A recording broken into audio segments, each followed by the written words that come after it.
I'm here at Kinetic Cycles today to do something pretty exciting. And you know what? Let's just head inside because I want to show you guys something. Okay. We'll just like admire the bikes, the million bikes. All right, so we're gonna go in the back and we're gonna build up a new bike. Okay, let's go meet my helper. This is Noel. I actually don't know. How would you introduce yourself as like, what do you do?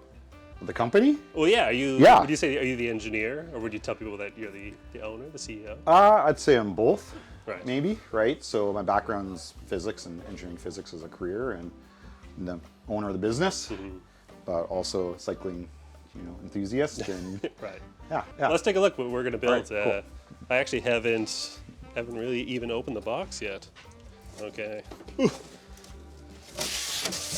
So is it Noli or is it Nolly? That's the real question. Depends if you're north or south of the 49. Yeah.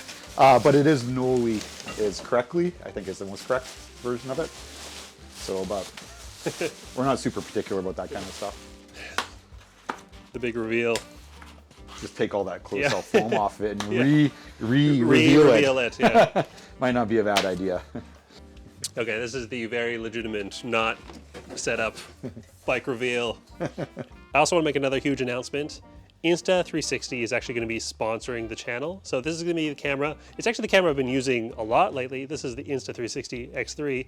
It's a 360 camera, but they're sponsoring the channel now, so I'm going to be using this a lot more, and they have even more cameras coming out that I'm super excited to try out. And this has been my go-to camera lately, especially because it allows me to film once and use the same clip for horizontal and vertical content. And I know a lot of you have been asking about it, so here's how I mount my X3. I like to put it on my chin bar so the camera looks where I'm looking. But yeah, big announcement, 360, new channel sponsor, and I'm really stoked about that. Okay, back to the bike build. I'm a big fan of red bikes. Yeah, we did a tone-on-tone for both these bikes, and we're actually doing that on one of the new colorways for the Cash as well. So it is the Tyotin, right? I'm going to pronounce it. Yeah, that's correct. Right. Yeah. Who named it? So we named it. All of our bike names are generated by our staff, and what we were looking to do is name it after the South Chilcotin region, which is pretty popular for floatplane trips and particular for hardtail riding. Tyax Lake is actually short for Tyotin. Oh, okay. And that Tyotin region and Tyotin Creek, and so that's where the name came from. Yeah, so one thing you can notice is the frame's like all black on the inside, right? That's not normal steel color. So the frame is what's called ED coated, which is like a bonded corrosion resistance. So that's fundamental in the frame because it is steel, to just give it more resistance to corrosion for the long term. Interesting. So it's really good process that basically keeps the frames rust-free internally for more or less the lifespan of the frame. Where do we begin? The things I always forget to do before the tools I don't have at home are headset, like pressing the headset in. Yeah. I have the BB tools now. I do. I don't have the press. Oh, you know what else I don't have is is hammering on crown race. Is that what it's called? On top of the fork. So this is the NX build. What fork do we have here? Comes with a Z1. I've actually never ridden this fork, so I'm very, very interested. The Z1 is the ultimate kind of bang for the buck performance fork. It's not the lightest, but it just does its job well. It's strong. It looks good. Got a little more simplistic damper in it, but it's it's a fork that any of us as experienced riders would actually be happy to ride. Yeah. Right? Yeah, we could definitely downspec in a different direction and say we upspec on a product class that's designed to be a little more cost effective due to simplicity. We got brakes. This is gonna be a long video. I've actually only ever built 2 bikes, sort of. Both required me coming back here and begging for help from the shops. Oh, so I was when I went to the States recently, when I rented my car and I was telling them my last name, I said, oh, the name it's under Zielinski, Z-I-L-I. And she said, what? And I was like, oh, Z-I-L-I. She's like, what? I said, Z-I-L-I. And she was like, what Z? And I was like, Z? And she's like, oh. I don't know if she was messing with me or she really didn't understand. Like if she never heard anyone call Z. Where should we begin, I guess? You would press in the cup, headset cups? Yeah. What? Headset and actually probably seat post as well. That makes sense. Then we can throw it in the stand properly. Yeah. Clamp in the frame. So I guess, yeah, okay. Yeah. Headset. I kind of just took everything out and spread it in a mess. Yeah, and this bike, nothing's internal, so we don't have to be too concerned about that, right? Apart from that's actually, yeah, okay. apart from the bottom part of the seat post, right? So we'll not grease this for right now. Clear some of that stuff away. What we're gonna do here is So with every Toyota purchase, you'll come to their house and build it up for them? 100%. Yeah. Especially if you happen to live in Sedona or Fruta Yeah. or Moab. Here, yes, zoom into this. Ooh. One of the, people aren't doing badges as much, and It's expensive. Yeah, but it's so much, just a nice detail though. Yeah, that's one of the things, right? It's like this versus a sticker is like, a little bit of money, Yeah. right? It's a little bit of weight, a little bit of money. So Yeah, I know people that would complain about the weight. There we go. Is there, so like from BMX, almost always they come with integrated like headset cups now? yeah, Is it just because there's too many bearing types and steer tube types to do it on like a mountain bike, or? it's not as good. It's cheaper. Oh, interesting. It's cheaper to do the integrated. Yeah, because you're missing a part. Right. So, yeah, everything that's like a lot of stuff, some things are better, right? But less parts means less money. It also means less chance of a mistake, right? So it's, obviously one of the main reasons with press fit BBs, right, is, you can ask the real mechanic's opinion We of asked them. Rich down here. Yeah. Who were annoying. Yeah, I agree. I agree with that. Yeah. What would you say? Thread in good. Yeah. Yeah. And did you guys decide to go with the external cable routing to keep everything simple, kind of like the theme of a hardtail, or? Yeah, so interestingly enough, on both, so if you look at the cache, the difference between titanium and steel is internal versus external routing. Yeah. But on the Toyota, we kept most of the routing externally. It just happens to work better on this bike, the way to do it. And it just keeps it a little cleaner in terms of cable management. On hardtail mountain bikes, it's pretty common to run the rear brake and rear derailleur along the top tube. It's not the only way it can be done, but that's how we've chosen to do in here. And then on this frame, the dropper is external, and on the titanium version, it's internal all the way. So there's a little access port underneath that allows it to go from the down tube into the seat tube. And on this one, it's external, and it wraps up underneath the BB and then goes in through the port here. Okay. Right? Yeah. This is obviously a size large frame. Size large, right? Yeah. Yeah. So on a size small, you still have enough room to put a 175 dropper, and on a medium and large, you can run 200 millimeter plus in it. Let's see how nicely it's factory threading, right? Just perfectly good in by hand, right? And no, it's so much easier. Yeah. Getting them in, getting them out. Getting them out is on a carbon frame is so scary. Yeah, I've definitely had a few bottom brackets stuck in frames, and like when it's carbon, you're like, oof. Like, Yeah. trying to hammer it out. Next. Cranks, I guess. I almost suggest we just Brakes. yeah, we can do any of it. Maybe Or if you want to work on the fork, I'll get this cable going here. It's probably the least fun part of the whole thing, apart from bleeding brakes, but it's not really that. Yeah, the guide RE is a secret sauce in the, the kind of cost-effective guide world. right. Right.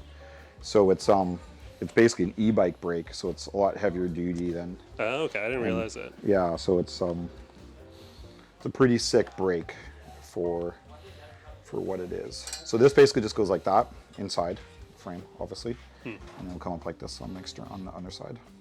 Yeah, a lot of people I've noticed. Maybe they're just a very vocal minority in comments, but I've seen a lot of people really wanting to go back to external cable routing. All the mechanics want to go back to.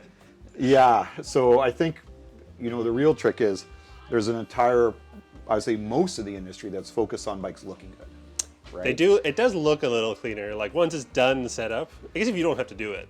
Yeah, and there's also like if you're selling off a showroom floor, right? Like looks are arguably the most important thing, right? Yeah. So there's this huge aesthetic component, and you see it from all the big brands, right? Is making all the stuff look integrated. Of course, in the back end, it's an absolute nightmare to work on, right? Yeah. And but it can work well for certain things. You know, like doing a dropper post like you need to have it internal anyways for part of it. But brakes are really the one that's. But I also think brakes are pretty reliable these days, and it's really only an issue when you're building the bike up or if you're down building the bike. Also, a tool that I don't have at home. I went and bought. I had to go to Home Depot and like buy like a tube. It is a lot easier to build a bike in a shop instead of a condo. So did you design this bike? Yeah. Do you design all the bikes? I do. So on this bike, on the steel and tie frames, they're 100% me. Okay. And then on our full suspension stuff now, we do some external work in terms of industrial design because they're just way better at it than I am. But all the hardcore engineering is still all me on those bikes. Yeah. Got it? All right. It's all coming together. So these are always tricky because they're like the top's got to be flush and then you tighten the bottom up, right? So look at this little sticker here. So this is the NX build? This is the NX build. So what we do, it's a NX build, but like done the right way. So there's a couple of key differences on it. The first thing is the fork, obviously, is top of the line Z1 on this bike. So it's not a down spec'd different fork. It's in this product category, which I think is ideal for a bike like this, especially on a budget. It's just an excellent forming fork. And the other thing is that we address what's maybe the two biggest weaknesses on the NX kit. On the standard, if you go full NX, which is the brakes and the crank. Right. And so the crank's a 7000 series Descendant crank, which is a lot more tough than what would be the normal spec on it. And the Guide RE brake set is basically an e-bike capable brake set. So it's much better in terms of heat management and power than what you would normally have on a bike at this price point. So an affordable bike that you could ride quite hard. Yeah, that you can actually ride on local trails, you know, or hard trails and ride aggressively, right? And you basically what you're paying for is in weight more than anything else, right? So shifting is a little, you know, the NX shifting is good. It's not top of the line, but it's good, and the product's super durable, right?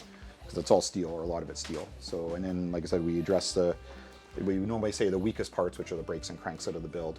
Right. And so you basically, you know, it's a weight gain, weight for cost gain. This is a bike that I would recommend, like all the way from someone getting into it to like someone like me who just wants a hardtail that they can ride hard. Yeah, and I think that's what we've seen. A lot of our customer base, in particular for this bike, is as like an N+1 bike, right? For sure, if you want to get an Noli brand, cost effective, and you know, even though it's a hardtail, it's super capable on a lot of the local trails. You know, there's trails like if everybody who's ridden Espresso, for example. It's debatable whether it's more fun on Toyota or a Chilcotin. Yeah, right. It is different. Like it's not. It's hard to explain because you think it's not exactly apples to apples. Like no, it's like a different kind of riding, and it's fun. It's more fun than it seems like if you've only ridden full suspension. You know, you definitely have to slow your speed down. You definitely have to use your legs a lot more because obviously there's no suspension on the back of the bike. But they do have some compliance. I wouldn't say it's like, you know, it's still a hardtail and it's still a strong hardtail. It's not a noodle on the back, but it's not terrible either, right? Yeah, I was actually surprised at how how not rough it can be. Yeah. Okay. All right. The only thing I am changing about this build from the stock NX is, of course, gotta run the Noble wheels. TR38 carbon rims, and I went with the Hydras. Did the silver Hydra, and I actually tossed a bunch of grease in there to make them quite a bit quieter, so it's not just loud, incessant buzzing throughout the whole video. Cush core. Get it in here, and then that's. almost too easy. Noble does have these valves that you can get with the rims now that come with insert approved valves. They have little holes in the side so that you can actually get sealant in there and whatnot. So you can get a bunch of different colors when you order your wheel. I got matching silver for both. Okay, let's do this one too. I do find I like to start with the valve at the bottom. I also think stretching them beforehand is probably a little easier, but oh yeah. Oh, I think I got it. Oh, there we go. Ooh. You get some B-roll of that. You can get Noble socks with every order. Okay, Cushcore on, shoes on. All right, I gotta line up the logos. Make sure I actually put this on the right way as well. I heard someone saying the other day that they like to put the Maxxis logo on the other side of the stem valve. That doesn't seem right. Yeah, I think a lot of people struggle with getting the tire on, but if you go around and you push the tire into the center channel, even without, sometimes you can use soap and water, but I usually can get away without it, especially with the lighter casing tires. Nick, I'm just going to get this all mounted, and you'll have to figure out, what makes sense for you. Yeah. Right? Yeah. I think we're getting there. We're pretty much. There's going to be some trimmage to be doing. The wheels have tires and Cushcore. Yeah. Let me put the rotors on and the cassette on. I really like these silver hubs. I always get black hubs, but I think I might try getting colored hubs more often now. Here's the reel. I don't know if you're able to get it in there or not. You're almost like. Yeah. Do that. I really want one of these for my house. What is this on here? Are these Noble valve stems? Are they PDs? I don't know. Yeah, they have insert compliant valves you can get now. This is always the scary part.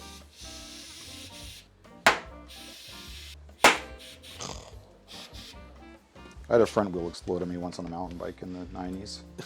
Or wore through the rim brakes, or the rim brake wore through the rim. Right. Yeah. Yeah, that's a funny thing about, that design, I guess, back in the days. Yeah, you're just wearing down, wearing down the rim slowly. I didn't have quick release until I started on the Nollies, and it's really growing on me. I take my wheels on and off way more often now. You thought you would? Yeah. Yeah. I'm like, I never take my wheels on and off. Yeah. Now I'm just always taking them on off. Any inconvenience. Well, I mean, it's a silly thing, but it costs more. Like for the rear axle, right? Like we use a DT Swiss axle on the bikes, and to buy it without the lever is less money. Oh, right? Interesting. So if you just look at it, like something like this and something like this, right? Mm-hmm. It's not huge dollars, but it's a few dollars, right? And at the end, it probably makes, $20 or $30 retail difference, right? So again, it's not like monstrous, but it's one of several things that just keep adding cost up or down, right? So it's just our philosophy is a little higher, not base product all the time, right? I'm gonna put these on as well. 5 Dev, made in California. Yeah, so they've got these little grooves here, which actually help quite a bit to keep your feet on the pedal. Surprisingly sharp. They have no pins in them right now, which I will put pins in them, I promise, but yeah. I always forget, I've watched the video about chain sizing from SRAM like 100 times. Yeah. The way they count the links is funny to me. I feel like it's not that clear in the video. Do you remember how many links it is? I usually just add 2 full links. So let's see where you're at. Yeah, so you'd be here, right? So that's gonna go 1, 2. I'm a big fan of the master link. I feel like definitely pressed together a couple chains in my day. I remember I had to point out to a few friends that they have arrows. Yeah. They're like, man, my chain skips all the time. I take a look and the master link is, you want to do it the real. You can do whatever you want. Well, we're in a shop. Oh, that's a really fancy one. Aha! I did it. Pass your PhD. I'll just make a benchmark here. If it looks terrible, we'll just not show it. No, at all. We're coming together here.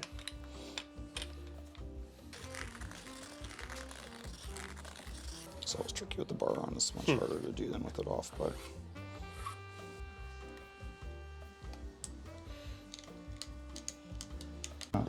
Yeah, threads in. Yeah, it's pretty neat.